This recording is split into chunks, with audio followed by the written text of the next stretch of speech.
Hi, Dr. Yvette Enjoy here, currently a general medical practitioner. With this new and sudden increase in environmental temperatures and the hot weather, there's important recommendations for each and every Ugandan to take note of. Dehydration, heat strokes, among very many other complications, is one or many things anyone is privy to if they don't take the following recommendations into consideration. So, what is dehydration and what's the relationship between dehydration? Why is it so important in this current hot climate where we've been experiencing temperatures of 29 degrees to averagely 31 or even 32 degrees Celsius on a daily? Dehydration can be defined as excessive water loss from the body. As plain and simple, that is what dehydration is. A heat stroke, on the other hand, is dehydration with central nervous system symptoms such as loss of consciousness coming into play, and dizziness and headache. Dehydration can be of three major forms, although there's other classifications which we can speak more of and give detailed information about in further videos. If you recommend, also comment more if you want more on dehydration. Dehydration can be simply hypertonic, hypertonic, and isotonic. Hypertonic when we have excessive loss of electrolytes as compared to fluid. Electrolytes are the different salts in our body that are responsible for transportation and balancing of our body's physiology. I could call it acidic and alkaline states in the body and where they're supposed to be so.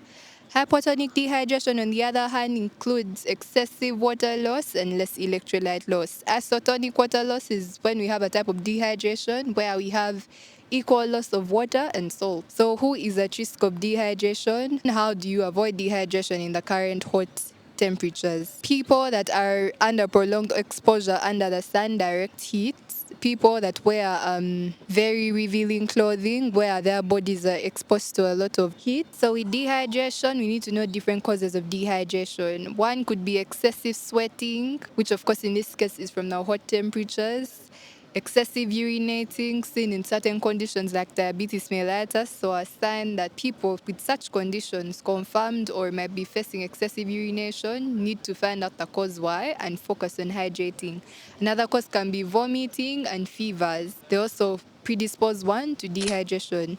Diarrhea and gastrointestinal symptoms or illnesses also predispose one to excessive water and electrolyte loss, seen more in children because of bigger total body surface area to volume ratio. Children are prone to be more dehydrated in such hot temperatures and climate as compared to adults because of their body core. How to avoid dehydration? Please wear clothing that covers all body surfaces, preferably light clothing that is covering and reflects off heat. Reflector materials are nylons, are light cottons in light colors. Avoid wearing dark colors that absorb and trap a lot of heat.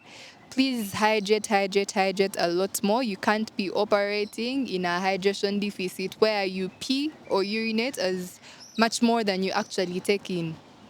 Three would be to encourage staying in cool surroundings and maintaining cool environments for those whose working environments usually have high temperatures like factories and the like. Installing fans, air conditioning system, and cleaning the air conditioners too, to avoid fungus and dust and any other thing that can affect the respiratory system while trying to depend on air conditioning. Hydrating more and more on sugary drinks and not just water as well. The juices and more can help. So next, we'd like to distinguish heat strokes from actual dehydration.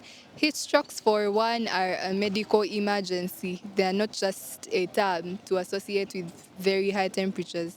A heat stroke can be defined as seeing central nervous system symptoms together with a body temperature of 40 degrees Celsius or higher. Now, we know that the normal human body temperature is 37 degrees Celsius. That's an optimum temperature for any chemical pathways in our bodies and any chemical processes, enzymes, and any activity to go on smoothly, something that we call homeostasis. So with temperatures of 40 degrees Celsius and over, which is hypothermia, you find that we're not going to have optimum temperature for normal body homeostasis. People with heat strokes might have headache, dizziness, muscle cramps, abdominal pains, loss of consciousness, and way more.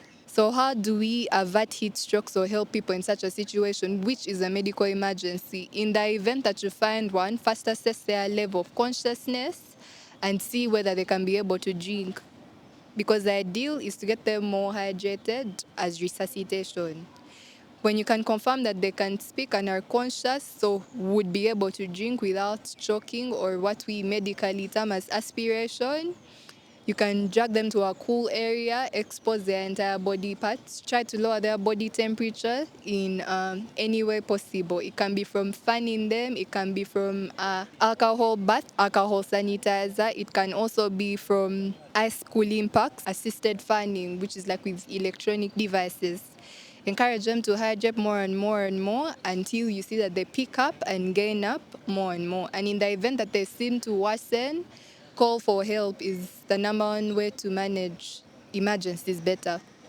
Call for emergency services and have them taken to a hospital where resuscitation is continued and the paramedical teams also continue to resuscitate on their way to a health facility.